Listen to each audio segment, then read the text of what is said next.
ಎಲ್ಲರಿಗೂ ನಮಸ್ಕಾರ. Welcome back to my channel. ನಾನು ಶೋಭಾ. ಫ್ರೆಂಡ್ಸ್, ಇದು ಬಂದು ಸೋಮವಾರದ ವ್ಲಾಗ್ ಆಗಿರುತ್ತೆ. ಬೆಳಗ್ಗೆನೇ ತಿಂಡಿಗೆ ಅಂತ ಹೇಳಿ ನಾನು ಚಪಾತಿ ಜೊತೆ ಒಂದು ಒಳ್ಳೆ ಕಾಂಬಿನೇಷನ್ ಆಗಿರುವಂತಹ ಬೆಂಡೆಕಾಯಿ ಗೊಜ್ಜು ಮಾಡ್ತಾಯಿದ್ದೀನಿ. ಹಾಗೆ ತಿಂಡಿ ಎಲ್ಲ ಮುಗಿಸ್ಕೊಂಡು ಸೋಮವಾರ ಅಲ್ವಾ, ಪೂಜೆನೂ ಮಾಡಿಕೊಂಡೆ. ವಿಡಿಯೋನ ಸ್ಕಿಪ್ ಮಾಡದೆ ಕೊನೆ ತನಕ ನೋಡಿ, ನಿಮಗೂ ಇಷ್ಟ ಆಗುತ್ತೆ ಅಂತ ಹೇಳಿ ಭಾವಿಸ್ತೀನಿ. ಇಲ್ಲಿ ಬೆಂಡೆಕಾಯಿ ಗೊಜ್ಜು ಮಾಡ್ಕೊಳ್ಳೋಕ್ಕೆ ನಾನು ಬೆಂಡೆಕಾಯಿನ ಚೆನ್ನಾಗಿ ವಾಶ್ ಮಾಡಿಕೊಂಡು ಒಂದು ಒಣ ಬಟ್ಟೆಯಲ್ಲಿ ತೇವಾಂಶ ಎಲ್ಲ ಇಲ್ಲದೆ ಇರೋ ರೀತಿ ಒರೆಸ್ಕೊಂಡು ಅದನ್ನು ಸ್ವಲ್ಪ ದೊಡ್ಡದಾಗಿ ಪೀಸಾಗಿ ಕಟ್ ಮಾಡಿಕೊಂಡು ಅದನ್ನು ಎಣ್ಣೆಯಲ್ಲಿ ಚೆನ್ನಾಗಿ ಫ್ರೈ ಮಾಡಿಕೊಂಡು ಪಕ್ಕಕ್ಕೆ ಇಟ್ಕೊಂಡಿದ್ದೀನಿ. ಇಲ್ಲಿ ಇನ್ನೊಂದು ಬಾಣಲಿ ತಗೊಂಡು ಅದಕ್ಕೆ ಒಂದು ಸ್ವಲ್ಪ 3 ಟೇಬಲ್ ಸ್ಪೂನಷ್ಟು ಎಣ್ಣೆ ಸೇರಿಸ್ಕೊಂಡು ಸ್ವಲ್ಪ ಜೀರಿಗೆ ಸಾಸಿವೆನ ಹಾಕ್ಕೊಂಡು ಸ್ವಲ್ಪ ಚಿಟಪಟ ಅಂದಮೇಲೆ ಹಸಿರು ಮೆಣಸಿನ್ಕಾಯಿ ಹಾಗೆ ಕಟ್ ಮಾಡಿರುವಂಥ ಈರುಳ್ಳಿನ ಸೇರಿಸ್ಕೊಂಡು ಈರುಳ್ಳಿ ಒಂದು ಸ್ವಲ್ಪ ಕಲರ್ ಚೇಂಜ್ ಆಗೋ ತನಕ ಫ್ರೈ ಮಾಡಿಕೊಂಡು ಅದಕ್ಕೆ ಒಂದು ಸ್ವಲ್ಪ ಕರಿಬೇವಿನ ಸೊಪ್ಪನ್ನು ಆ್ಯಡ್ ಮಾಡ್ಕೊಳ್ಬೇಕು.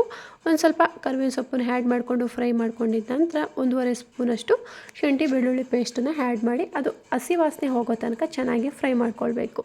ಅದೊಂದು ಸ್ವಲ್ಪ ಚೆನ್ನಾಗಿ ಫ್ರೈ ಆದ ನಂತರ ಇಲ್ಲಿ ನಾನೊಂದು 3 ಟೊಮೊಟೊನ ಮಿಕ್ಸಿ ಮಾಡಿಕೊಂಡು ಸೇರಿಸ್ಕೊಳ್ತಾ ಇದ್ದೀನಿ. ಈ ಟೊಮೊಟೊನೂ ಅಷ್ಟೇ ಹಸಿ ವಾಸನೆ ಹೋಗೋ ತನಕ ಚೆನ್ನಾಗಿ ಫ್ರೈ ಮಾಡ್ಕೊಳ್ಬೇಕು. ಅದೆಲ್ಲ ಸ್ವಲ್ಪ ಗಟ್ಟಿ ಬರೋ ತನಕ ಫ್ರೈ ಮಾಡಿಕೊಂಡು ಈಗ ನಾನು ಒಂದು ಅರ್ಧ ಸ್ಪೂನಷ್ಟು ಅರಿಶಿನ ಪುಡಿ ಹಾಗೆ ರುಚಿಗೆ ಅಂದರೆ ಖಾರಕ್ಕೆ ತಕ್ಕಂಗೆ ಖಾರದ ಪುಡಿ, ಒಂದು ಸ್ವಲ್ಪ ಸಾಂಬಾರು ಪುಡಿನ ಸೇರಿಸ್ಕೊಳ್ತಾ ಇದ್ದೀನಿ. 1 ಸ್ಪೂನಷ್ಟು ಸಾಂಬಾರು ಪುಡಿನ ಸೇರಿಸ್ಕೊಂಡು ಅದನ್ನು ಅಷ್ಟೇ ಒಂದು ಸ್ವಲ್ಪ ಚೆನ್ನಾಗಿ ಮಿಕ್ಸ್ ಮಾಡಿಕೊಂಡು ಫ್ರೈ ಮಾಡ್ಕೊಳ್ಬೇಕು. ಫ್ಲೇಮ್ ಸ್ವಲ್ಪ ಕಮ್ಮಿ ಇಟ್ಕೊಂಡು ಇದನ್ನು ಚೆನ್ನಾಗಿ ಫ್ರೈ ಮಾಡಿಕೊಂಡು ಈಗ ಗೊಜ್ಜಿಗೆ ಎಷ್ಟು ಬೇಕೋ ಅಷ್ಟು ನೋಡಿಕೊಂಡು ಉಪ್ಪನ್ನು ಆ್ಯಡ್ ಮಾಡಿಕೊಂಡು ಇನ್ನೊಂದು ಸಲ ಚೆನ್ನಾಗಿ ಮಿಕ್ಸ್ ಮಾಡಿಕೊಂಡು ಈಗ ಫ್ರೈ ಮಾಡಿ ಇಟ್ಕೊಂಡಿರೋಂಥ ಬೆಂಡೆಕಾಯಿನ ಸೇರಿಸ್ಕೊಳ್ತಾ ಇದ್ದೀನಿ. ಬೆಂಡೆಕಾಯಿ ಸೇರಿಸ್ಕೊಂಡು 1-2 ನಿಮಿಷ ಚೆನ್ನಾಗಿ ಈ ಥರ ಮಿಕ್ಸ್ ಮಾಡಿಬಿಟ್ಟು ಲಿಡ್ಡನ್ನು ಕ್ಲೋಸ್ ಮಾಡಿಬಿಟ್ಟು ಬೇಕಿದ್ರೆ 1-2 ನಿಮಿಷ ಹಂಗೆ ಬೇಯಕ್ಕೆ ಬಿಡಬೇಕು. ಅಂದರೆ ಆ ಉಪ್ಪು ಖಾರ ಎಲ್ಲ ಮಸಾಲೆ ಎಲ್ಲ ಬೆಂಡೆಕಾಯಿಗೆ ಇಟ್ಕೊಳ್ಳುತ್ತೆ. ಹಾಗಾಗಿ ಮಧ್ಯದಲ್ಲಿ ಬೇಕಿದ್ರೆ ಇನ್ನೊಂದು ಸಲ ಚೆನ್ನಾಗಿ ಮಿಕ್ಸ್ ಮಾಡಿಕೊಂಡು 1-2 ನಿಮಿಷ ಹಾಗೆ ಫ್ರೈ ಮಾಡಿಕೊಂಡು ಈಗ ಎಷ್ಟು ಬೇಕೋ ಅಷ್ಟು ನೋಡಿಕೊಂಡು ನೀರನ್ನು ಸೇರಿಸ್ಕೊಳ್ಬೇಕು. ನಾನು 1 ಗ್ಲಾಸಷ್ಟು ನೀರನ್ನು ಸೇರಿಸ್ಕೊಳ್ತಾ ಇದ್ದೀನಿ. ಯಾಕಂದರೆ ಚಪಾತಿ ಜೊತೆ ಅಲ್ವಾ, ಹಾಗಾಗಿ ಒಂದು ಸ್ವಲ್ಪ ಗಟ್ಟಿ ಇದ್ರೂ ಪರವಾಗಿಲ್ಲ ಅಂತ ಹೇಳಿ ಒಂದು ಸ್ವಲ್ಪ ನೀರನ್ನು ಆ್ಯಡ್ ಮಾಡಿಕೊಂಡು ಈಗ ಇನ್ನೊಂದು ಸಲ ಚೆನ್ನಾಗಿ ಮಿಕ್ಸ್ ಮಾಡಿಬಿಟ್ಟು ಲಿಡ್ ಕ್ಲೋಸ್ ಮಾಡಿ ಇದು ಒಂದು 5 ನಿಮಿಷ ಬೇಯಕ್ಕೆ ಬಿಡಬೇಕು. ಈಗ ನೋಡ್ತಿರ್ಬೋದು ಗೊಜ್ಜು ಒಂದು ಸ್ವಲ್ಪ ಗಟ್ಟಿ ಬರ್ತಾಯಿದೆ. ಈ ಟೈಮಲ್ಲಿ ನೀವು ಲಾಸ್ಟಲ್ಲಿ ಒಂದು ಸ್ವಲ್ಪ ಕೊತ್ತಂಬರಿ ಸೊಪ್ಪು ಆ್ಯಡ್ ಮಾಡಿಬಿಟ್ಟು ಸಿಮ್ಮಲ್ಲಿ ಇಟ್ಬಿಟ್ಟು ಇನ್ನೊಂದು 2 ನಿಮಿಷ ಬಿಡಬೇಕು. ಅಷ್ಟರೊಳಗಡೆ ಈ ಕಡೆ ನಾನು ಚಪಾತಿನ ಬೇಯಿಸ್ಕೊಳ್ತಾ ಇದ್ದೀನಿ. ಈ ಒಂದು ಬೆಂಡೆಕಾಯಿ ಗೊಜ್ಜು ತುಂಬಾ ಸುಲಭವಾಗಿ ಮಾಡ್ಕೊಳ್ಬೋದು. ಚಪಾತಿ ಜೊತೆ ಅನ್ನದ ಜೊತೆ ತುಂಬಾ ಚೆನ್ನಾಗಿರುತ್ತೆ. ಖಂಡಿತ ನೀವು ಒಂದು ಸಲ ಟ್ರೈ ಮಾಡಿ.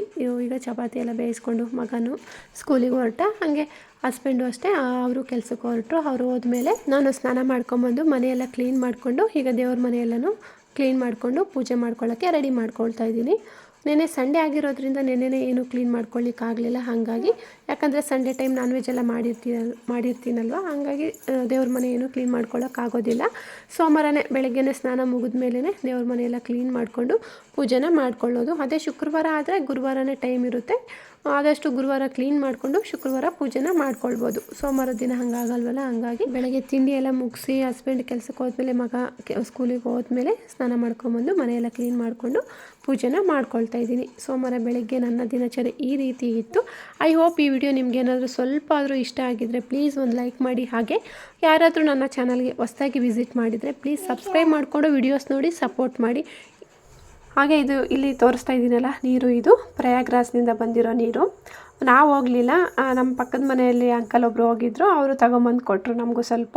ಇನ್ನು ಉಳಿದಿರೋ ನೀರು ಸ್ವಲ್ಪ ಇಲ್ಲಿ ಇಟ್ಟಿದ್ದೀನಿ. ಅಂದರೆ ನಾವು ಸ್ನಾನ ಮಾಡಬೇಕಾದ್ರೆ ಎಲ್ಲರೂ ಒಂದು ಸ್ವಲ್ಪ ನೀರನ್ನು ಮಿಕ್ಸ್ ಮಾಡಿಕೊಂಡು ನಾವು ಸ್ನಾನ ಮಾಡ್ಕೊಂಡ್ವಿ. ಕುಂಭಮೇಳಕ್ಕೆ ಹೋಗ್ಲಿಕ್ಕಾಗಲಿಲ್ಲ ಅಂದ್ರೂ ನಮಗೂ ನೀರು ಸಿಕ್ತು.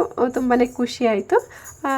ಆ ನೀರನ್ನು ನಾವು ಒಂದು ಸ್ವಲ್ಪ ನೀರಲ್ಲಿ ಮಿಕ್ಸ್ ಮಾಡಿಕೊಂಡು ಸ್ನಾನನ ಮಾಡ್ಕೊಂಡ್ವಿ. ನೀವೇ ಯಾರೆಲ್ಲ ಹೋಗಿದ್ರಿ, ಒಂದು ವೇಳೆ ನನ್ನ ವೀಡಿಯೋಸ್ ನೋಡ್ತಿರೋರು ಯಾರಾದರೂ ಹೋಗಿದರೆ ಕಮೆಂಟ್ ಮಾಡಿ. Thank you for watching. Next ವಿಡಿಯೋದಲ್ಲಿ ಸಿಗೋಣ. ಬಾಯ್ ಬಾಯ್.